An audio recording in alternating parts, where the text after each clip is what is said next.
हाय दोस्तों, नमस्कार। स्वागत करता हूं मेरे YouTube चैनल पर।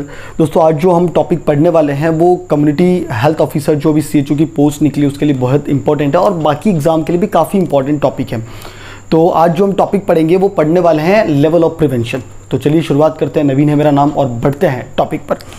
तो आज का जो टॉपिक है that is a level of prevention. अगर मैं लेवल ऑफ प्रिवेंशन की बात करूँ तो लेवल ऑफ प्रिवेंशन को हम में डिवाइड करते हैं, 4 प्रिवेंशंस में डिवाइड करते हैं। First is a primordial prevention, second primary prevention, third one is a secondary prevention, fourth one is the tertiary prevention. किसी भी डिजीज का कॉम्प्रिहेंसिव एंटिसिपेशन करना that is a level of prevention. हम उससे पहले कैसे बचा सकते हैं या डिजीज हुई तो क्या हम कर सकते हैं, that somehow your level of prevention. तो इसमें क्वेश्चंस बहुत सारे आते हैं। तो सबसे पहले हम डिस्कस करेंगे what is a primordial prevention, है ना। Before we are discussing the primordial prevention, आपको क्वेश्चंस यहाँ पे दिख रहा होगा। A class of 5 year old child is discouraged from the adopting the harmful lifestyle such as smoking is the example of। Question क्या पूछ रहा है, एक 5 साल का बच्चा है जिसको आप हार्मफुल जो लाइफस्टाइल है उसके लिए डिस्करेज कर रहे हैं, जैसे स्मोकिंग। तो ये किसका एग्जाम्पल है। क्वेश्चन बहुत सीधा है कि भाई अभी तक उसको वो डिजीज हुई नहीं है। Point to be noted, first of all क्या कि अभी तक उसको वो डिजीज हुई नहीं है और सपोज करो कि वो हार्मफुल लाइफस्टाइल जैसे स्मोकिंग हुआ तो उसको अडॉप्ट करने से पहले ही, मतलब उसने अभी स्मोकिंग नहीं किया लेकिन वो अडॉप्ट भी ना करे, इसके लिए हम उसको डिस्करेज कर रहे हैं। तो एक कौन सा एग्जाम्पल है, the answer is your primordial prevention, है ना। ये किस लेवल का प्रिवेंशन है, प्रीमोर्डियल प्रिवेंशन। समझते हैं हम इसको।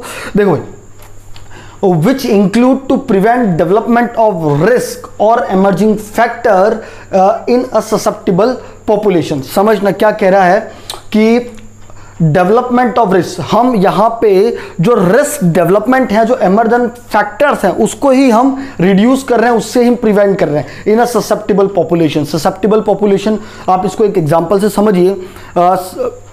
सपोज करो एक बच्चा है या एक कोई भी ह्यूमन है, उसके फैमिली हिस्ट्री में है कि उसकी फैमिली में सबको कार्डियोवास्कुलर प्रॉब्लम है, डायबिटीज मेलाइटिस है ना। नाउ तो उसको भी होने के चांसेस ज़्यादा रहेंगे क्योंकि is a family history, cardiac disease होना उसकी फैमिली हिस्ट्री में है। तो वो भी कार्डियक डिजीज के लिए कैसा है, ससेप्टिबल है, उसको होने के चांसेस ज़्यादा, दैट इज ससेप्टिबल, है ना।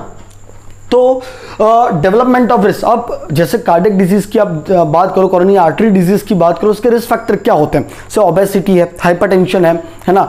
कि भाई अब अगर उसको भी ओबेसिटी हुई तो उसको भी चांसेस होंगे कि उसको कोरोनरी आर्टरी डिजीज हो, हाँ या ना।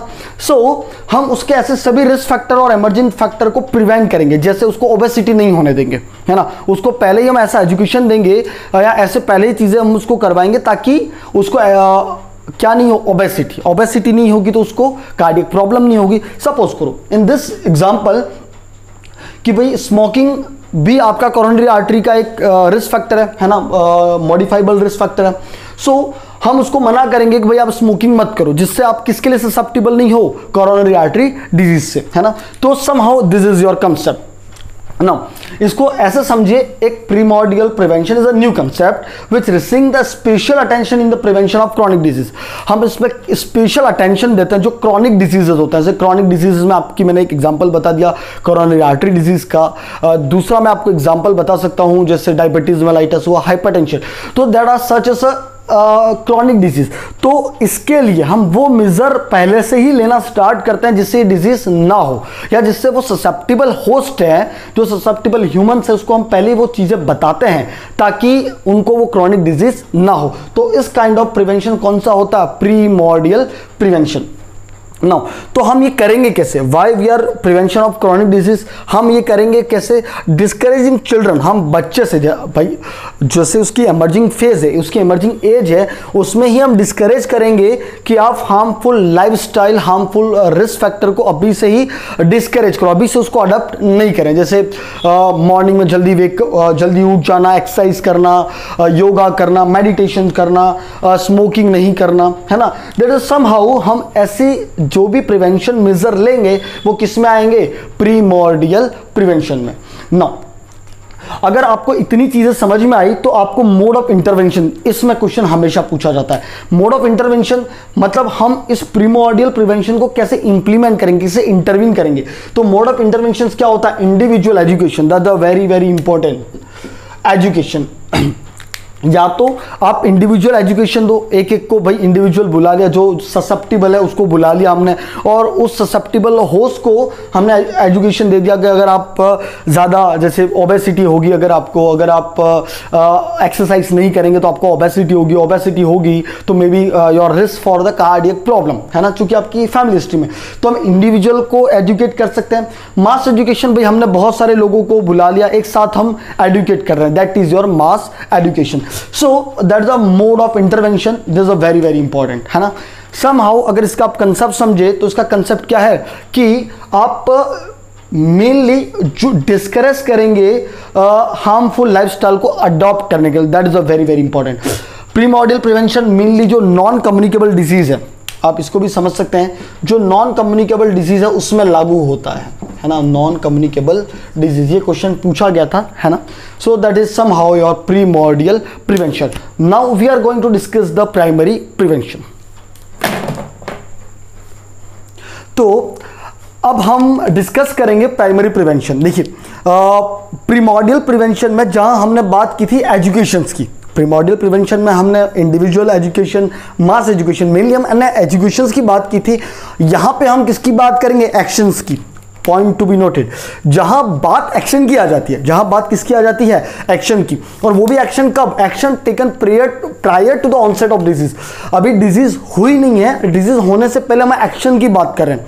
प्रीमोर्डियल और प्राइमरी में बेसिक डिफरेंस क्या है कि प्राइमरी प्रिवेंशन में हम एक्शन लेते हैं और प्रीमोर्डियल प्रिवेंशन में हम एजुकेशन की बात करते हैं, है ना। नाउ अब ये क्या कंसेप्ट है कि एक्शन हम डिजीज के स्टार्ट होने से पहले लेते हैं, which remove the possibility that disease will occur, जिसकी वजह से जो डिजीज होने की पॉसिबिलिटी थी वो क्या हो जाती है? रिमूव हो जाती है, कम हो जाती है। What is the primary prevention? इस समय एक्शन लिया जाता है डिजीज होने से पहले, है ना, जिससे जो डिजीज होने वाली है वो उसकी पॉसिबिलिटी या तो कम हो जाए या वो हो ही नहीं, हाँ या ना। That is your primary prevention, that is a main keyword. यहां पे एक्शन लिया जाता है, जबकि प्रीमोर्डियल प्रिवेंशन में एजुकेशन दिया जाता है। नाउ इससे आप इसको ऐसे समझिए, it applied when risk factor present but disease not yet taken place. भाई रिस्क फैक्टर तो प्रेजेंट है, जैसे मैंने प्रीमोर्डियल में भी आपको बताया था कि भाई एक बच्चा है, एक चाइल्ड है जिसके फैमिली हिस्ट्री है कि उसको कोरोनरी, फैमिली हिस्ट्री में कोरोनरी आर्टरी डिजीज है, डायबिटीज है, हाइपरटेंशन है, भाई फैमिली में होता आया है, तो उसके अंदर भी वो जीन प्रेजेंट है, इन द सेंस कि वो रिस्क फैक्टर प्रेजेंट है, लेकिन अभी तक डिजीज हुई नहीं है। इससे पहले हम क्या ले लें? एक्शन ले लें। That is the very very important, है ना, कि जब भाई आप एक्शन की बात करते हैं, डिजीज हुई नहीं, इससे पहले आपने रिस्क फैक्टर के अगेंस्ट एक्शन ले लिया। सपोज करो कि भाई आपने उसको, अच्छा मैं इसको मोड ऑफ इंटरवेंशन में समझाऊंगा, आप इस काम को करेंगे कैसे। तो what is the mode of intervention? इसके दो इसमें आते हैं प्राइमरी प्रिवेंशन में, और ये दोनों बहुत बार पेपर में पूछा गया। पहला स्पेसिफिक प्रोटेक्शन होता है और दूसरा होता है हेल्थ प्रमोशन। स्पेसिफिक प्रोटेक्शन जैसे आपने वैक्सीन लगा था, इम्यूनाइजेशन कर दिया। वैक्सीन जैसे भाई एक कोई चाइल्ड है जिसको ट्यूबरक्लोसिस होने के चांसेस ज़्यादा है, या उसके फैमिली में किसी को हुआ था, वैसे tuberculosis not a genetical transforming disease, hereditary disease नहीं है, लेकिन फिर भी हम डिजीज होने से पहले क्या ले रहे हैं? एक्शन। भाई आपने BCG का वैक्सीन लगा दिया, है ना। तो वैक्सीन और इम्यूनाइजेशन किस में आते हैं? आपके प्राइमरी प्रिवेंशन में। That is a very very important. दूसरा जो इसमें क्वेश्चन पूछा जाता है, that is a PPE kit is the personal protective equipment, जैसे गाउन, ग्लव्स, मास्क, ये सब किस में आते हैं? PPE में। भाई आप सपोज करो एक पेशेंट है जो HIV से, उसको क्या हो रखा है? HIV हो रखा है, या सिफिलिस हो रखा है, ऐसी जो भी डिजीज हो रखी है, या अभी समझ लो कोरोना ही हो रखा है, तो आप क्या पहन रहे हो? PPE की। अभी आपको हुआ नहीं है, लेकिन आपको ना हो इससे पहले ही आपने क्या कर लिया? प्रोटेक्शन यूज कर लिया, आपने एक्शन ले लिया पहले, तो किसमें आ गया? प्राइमरी प्रिवेंशन में। That is a very very important. Mainly हम प्रोफाइलैक्सिस की बात करते हैं, स्पेसिफिक प्रोटेक्शन में हम किसकी बात कर रहे हैं, प्रोफाइलैक्सिस की। नाउ जो दूसरा मोड ऑफ इंटरवेंशन है वो क्या है, हेल्थ प्रमोशन का। हेल्थ प्रमोशन में हम क्या करते हैं, या तो एनवायरमेंटल मॉडिफिकेशंस करते हैं, जैसे एक पेशेंट जिसको रेस्पिरेटरी इन्फेक्शन होने के ज़्यादा चांसेस हैं, तो हम इसके आसपास ऐसे सभी एनवायरमेंटल मॉडिफिकेशन करेंगे, जैसे इसके आसपास कोई ऐसे जिसको रेस्पिरेटरी प्रॉब्लम है उसको नहीं आने देंगे, तो that somehow your environmental modification. Nutrition in the sense कि भाई एक पेशेंट जिसको डायबिटीज मेलाइटिस के चांसेस है, हाइपरटेंशन के चांसेस हैं, तो उसको हम क्या देंगे, ऐसी न्यूट्रिशन डाइट देंगे जिससे डायबिटीज मेलाइटिस ना हो। उसको जैसे हाइपरटेंशन है तो हम सोडियम डाइट पहले से ही कम देते हैं, है ना। अगर उसको डायबिटीज या कार्डियक डिजीज की प्रॉब्लम हो सकती है, उसके रिस्क फैक्टर प्रेजेंट है, तो उसको हम आप समझ सकते हैं कि वो चीज़ें नहीं देंगे जिससे उसको ओबेसिटी हो सके, हाँ या ना। तो न्यूट्रिशनल, इसको हम बोलेंगे आप मेडिटेशन करो, काउंसलिंग दे सकते हैं। तो this all are coming into the health promotion. Now एक और क्वेश्चन इसमें पूछा जाता है कि प्राइमरी प्रिवेंशन किस पे बेस्ड है, positive health concept. Positive health concept क्या होता है समझना, maintenance of A acceptable health. आप जो एक्सेप्टेबल हेल्थ है उसको मेंटेन करके चलें, that is the concept of positive health. इसको आप ऐसे समझिए कि भाई सपोज करिए कि मैं कैसे मेंटेन, मैं रोज डेली उठ के रोज मैं योगा कर रहा हूँ, एक्सरसाइज कर रहा हूँ, मैं तली चीज़ें नहीं खा रहा हूँ, फैट वाली चीज़ें नहीं खा रहा हूँ, तो मैं अपनी हेल्थ को क्या एक्सेप्ट कर रहा हूँ मेंटेन करने के लिए, that is your positive concept of positive health. So ये है आपका प्राइमरी प्रिवेंशन। इसमें क्वेश्चन स्पेसिफिक प्रोटेक्शन का भी पूछा जाता है, ये बहुत बार पूछा गया है। इम्यूनाइजेशन किस में है, प्राइमरी प्रिवेंशन में, सेकेंडरी प्रिवेंशन है, टर्शरी। तो आपका इम्यूनाइजेशन किस में है, प्राइमरी प्रिवेंशन में। देखो वैसे मेरी कोशिश पूरी है कि पूरा कंसेप्ट बताने की, अगर कुछ कंसेप्ट बाकी है तो इसके जस्ट बाद मैं इसके क्वेश्चन डालूंगा, तो वहां पे हम और चीज़ों को क्लियर कर देंगे, है ना। So that is somehow your primary prevention. Now we are going to discuss the secondary prevention. आइए चर्चा करते हैं सेकेंडरी प्रिवेंशन में। नाउ अब हम डिस्कस करेंगे what is the secondary prevention. देखो सेकेंडरी प्रिवेंशन क्या होता है exactly, it halt the progress of disease. आप बात को, हॉल्ट का मतलब होता है मेनली रोकना, है ना। अब हम इसको ऐसे समझ सकते हैं, इसमें आप डिजीज के प्रोग्रेस को हॉल्ट कर रहे हो, रोक रहे हो, मतलब डिजीज हो चुकी है, point to be noted. Secondary prevention हम कब करते हैं, जब डिजीज कोई हो रखी है और उसके प्रोग्रेस को, मतलब और ज्यादा डिटोरिएट ना हो, उसको हम रोकने के लिए क्या करते हैं, सेकेंडरी प्रिवेंशन। मेनली कब, अर्ली स्टेज। अगर सपोज करो कि किसी को कोई डिजीज हो गई है ना, अब उसको अर्ली स्टेज में ही हम उसको होल्ड कर रहे हैं, उसके प्रोग्रेशन को, ताकि वो आगे नहीं हो, अर्ली स्टेज वापस खराब स्टेज में ना जाए और कोई कॉम्प्लिकेशन ना हो, that the prevent the complication. अब आप तीनों को समझिए। प्रीमोर्डियल प्रिवेंशन में हम एजुकेशन की बात कर रहे थे, है ना। प्राइमरी प्रिवेंशन में डिजीज हुई नहीं थी, डिजीज होने से पहले हम एक्शन की बात कर रहे थे। सेकेंडरी प्रिवेंशन में क्या, डिजीज हो चुकी है, नाउ पेशेंट अफेक्ट हो चुका डिजीज से, लेकिन हम उस डिजीज को अर्ली स्टेज में ही होल्ड कर देते हैं, अर्ली स्टेज में ही हम रोक देते हैं ताकि कॉम्प्लिकेशन ना हो। That is the basic concept of secondary prevention. Point to be noted, secondary prevention में डिजीज हो चुकी है, अब आप इसके कॉम्प्लिकेशन, ज्यादा डिजीज डिटोरिएट ना हो, ज्यादा प्रॉब्लम ना हो, उसको हम रोकते हैं, तो उस प्रिवेंशन को हम क्या बोलते हैं, सेकेंडरी प्रिवेंशन। अगर मैं इसकी मोड ऑफ इंटरवेंशन की बात करूं, जहां से बहुत बार क्वेश्चन पूछा जाता है, मोड ऑफ इंटरवेंशन में क्या है, early screening and early diagnosis. Suppose करो कि early screening in the sense कि आप पहले ही पता लगा रहे हो, अगर किसी पेशेंट में कुछ सिम्टम्स आ रहे हैं, है ना, तो आप पहले ही पता लगा रहे हो। जैसे मुझे बहुत ऐसे सिम्टम्स आ रहे हैं, अब जैसे अभी कोरोना की बात करें कि भाई मुझे सर्दी जुकाम हो रहा है, या मुझे सांस लेने में तकलीफ हो रही है, मुझे फीवर बढ़ रहा है, तो मैं पहले ही जाके टेस्ट करवा लूँ, that is the early screening. Point to be noted, है ना। और अर्ली डायग्नोसिस, पहले पता लगा देना कि भाई इसको कोरोना है, ताकि दूसरे लोग अफेक्ट ना हो, या ताकि मेरे और लंग्स पैरेंकाइमा में कोई प्रॉब्लम ना हो। That is early screening and early diagnosis. बहुत स्क्रीनिंग टेस्ट एग्जाम में पूछे गए हैं, जैसे पैप स्मीयर। जब आप पैप स्मीयर कर रहे हो कार्सिनोमा के लिए, तो वो किस प्रिवेंशन में आता है, सेकेंडरी प्रिवेंशन में। जस्ट लाइक अ breast self examination, BSc, breast self examination भी किस में आता है, आपका सेकेंडरी प्रिवेंशन में।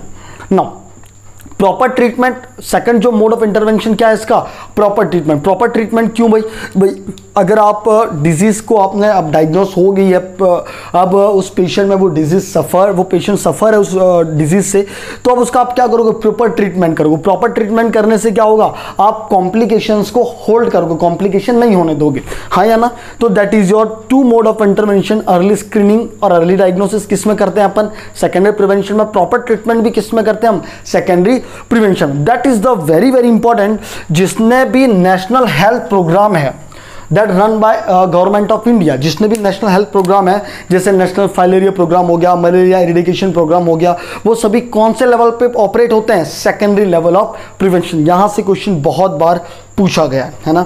जितने भी प्रोग्राम है आपके कहाँ से ऑपरेट होते हैं, सेकेंडरी लेवल ऑफ प्रिवेंशन में। नाउ एक और नया कंसेप्ट है सेकेंडरी प्रिवेंशन में, that is recurrence of illness in patient. हम इसमें वो भी चीज़ें डिस्कस करते हैं, जैसे किसी पेशेंट को कोई डिजीज हो चुकी है ना, जैसे किसी पेशेंट को ट्यूबरक्लोसिस हो गया है ना। अब वो ट्यूबरक्लोसिस में उसने डॉट्स थेरेपी ले चुका है ना। अब डॉट्स थेरेपी लेने के बाद वो नाउ अब रिकवर कर चुका है, ठीक हो चुका है, लेकिन हम अगर उसको वापस रीअकर हो रहा है तो उसके लिए भी हम किस में देखते हैं, सेकेंडरी प्रिवेंशन। उसको वापस से नहीं हो, जो ऑलरेडी अफेक्टेड पेशेंट है उसमें वापस से ना हो, अगर हम ऐसे कुछ प्रिवेंटिव मेजर यूज करते हैं तो वो भी किस में आते हैं, सेकेंडरी प्रिवेंशन में। तो that how some concept of secondary prevention. Now we are going to discuss the tertiary prevention. Now हम डिस्कस करेंगे what is the tertiary prevention. क्या होता है टर्शियरी प्रिवेंशन, समझना। When disease has advance and beyond early stage, है ना। अब disease early stage के बियॉन्ड जा चुकी है। First point to be noted, primordial में हमने एजुकेशन दिया था, प्राइमरी में हमने एक्शन लेने की बात की थी। तो हमने प्रीमोडियल में हमने एजुकेशन की बात की थी, प्राइमरी में हमने एक्शन की बात की थी, सेकेंडरी में डिजीज हो चुकी है, अर्ली स्टेज से ही हम प्रोग्रेस कर रहे हैं। Now the point in tertiary prevention, अब यहाँ पे डिजीज हो चुकी है और डिजीज अर्ली स्टेज के बियॉन्ड जा चुकी है, अर्ली स्टेज के भी आगे निकल चुकी है, तब हम टर्शियरी प्रिवेंशन करते हैं। और करते क्या, टू रिड्यूस और limit the disability and restoration of normal health. भाई रिड्यूस और लिमिट करते हैं, भाई अब डिजीज हो चुकी है, अर्ली स्टेज के भी बियॉन्ड चल चुकी है, लेकिन अब हम और ज़्यादा डिसेबिलिटी, भाई जो डिसेबिलिटी हो चुकी है उसको हम लिमिट करने की कोशिश करेंगे, उसको हम रिड्यूस करने की कोशिश करेंगे। और भाई जो बचा हुआ, भाई जितनी बची हुई है हम उसको बचाने की कोशिश करेंगे, that is the restoration of normal health. आप इसको ऐसे समझिए कि भाई एक पेशेंट जिसको पोलियो हो चुका है ना, a patient who are suffering from the poliomyelitis. Now अब उस डिजीज की अर्ली स्टेज से भी बियॉन्ड जा चुके हैं, भाई आपने वैक्सीनेट भी नहीं कराया, पोलियो की ड्रॉप भी खुराक जो लेनी चाहिए थी वो नहीं ली, अब आपने सेकेंडरी प्रिवेंशन पे हॉल्ट नहीं किया, अब कहाँ पे आ चुका है, टर्शियरी। अब now patient suffering from the poliomyelitis. तो अब जितनी भी उसकी चीज़ें बची हुई है, भाई जितने उसके पास रेजिडुअल फंक्शन है उसको हम वापस, जितना उसका और आगे डिटोरिएट ना हो, उसको हम क्या कहते हैं, टर्शियरी प्रिवेंशन। नाउ इसमें द बेस्ट की पॉइंट कि भाई बियॉन्ड द अर्ली स्टेज है, अर्ली स्टेज से भी आगे निकल चुका है, इसमें that is the key point, to reduce और लिमिट द डिसेबिलिटी, है ना। भाई जो डिसेबिलिटी हम उसको लिमिट करें, है ना, लिमिट मतलब उसको वहीं पे रोक के रखें भाई, और उससे आगे ना निकले, that is your tertiary prevention. इसमें अपना गोल क्या रहता है, आप इस लाइन से और एग्जैक्टली कंसेप्ट को समझ पाएंगे। Goal is to prevent the further deterioration, जो डिटोरिएशन हो चुका है, जो डिसेबिलिटी हो चुकी है, दैट्स ओके, लेकिन उससे ज़्यादा फर्दर डिटोरिएशन ना हो। And patient use what ever residual function. What is the residual function, भाई जो बचा हुआ है अभी जो उसके अभी हाथ में है, रेजिडुअल आप ऐसे भी समझ सकते हैं कि भाई जैसे आप रेस्पिरेटरी से समझ सकते हैं, एक रेजिडुअल वॉल्यूम होता है, मैंने अपनी कंप्लीट एयर को बाहर निकला और उसके बाद भी जो लंग्स में बचा हुआ, that is the residual volume. यहाँ पे रेजिडुअल फंक्शंस क्या कि अब डिजीज की वर्स्ट सिचुएशन आ चुकी है, लेकिन फिर भी जो बचा हुआ है हार्ट में, जो चीज़ें हैं, जो फंक्शंस के अवेलेबल है, वो अपने मैक्सिमम एफर्टनेस के साथ पेशेंट यूज कर सके, that is your tertiary prevention. इसमें हम मोड ऑफ इंटरवेंशन दो तरीके से करते हैं। एक तो हम करते हैं disability limitation. Disability limitation in the sense, जैसे आप इसको, मैंने यहाँ पे एक एग्जांपल दे रखा, पोलियो फिजियोथेरेपी। अब नाउ पेशेंट को पोलियो हो चुका है ना, अगर आप उसको पोलियो इम्यूनाइजेशन देते तो सेकेंडरी प्रिवेंशन हो जाता, लेकिन अब पेशेंट को पोलियो हो चुका है, उसके अंदर डिसएबिलिटी आनी थी, वो आ चुकी है, लेकिन अब और डिसएबिलिटी लिमिटेशन कर सकते हैं। वो कैसे? Via physiotherapy. आप पेशेंट को कुछ फिजियोथेरेपी एक्सरसाइज करवाएं ताकि और जॉइंट्स में या और मसल्स में कोई स्टिफनेस ना आए, है ना, जो उसके पास चीज़ें अवेलेबल है, जिसमें जो पार्ट अनअफेक्टेड, जो लिम्ब अनअफेक्टेड है, उसको आप और अच्छे से काम करवा सकें। That is your polio physiotherapy और डिसएबिलिटी लिमिटेशन। एक और चीज़ है सर्जिकल इंटरवेंशन। सर्जिकल इंटरवेंशन कैसे? जिसमें हम एम्पुटेशन की बात कर सकते हैं। एम्पुटेशन की बात कर सकते हैं।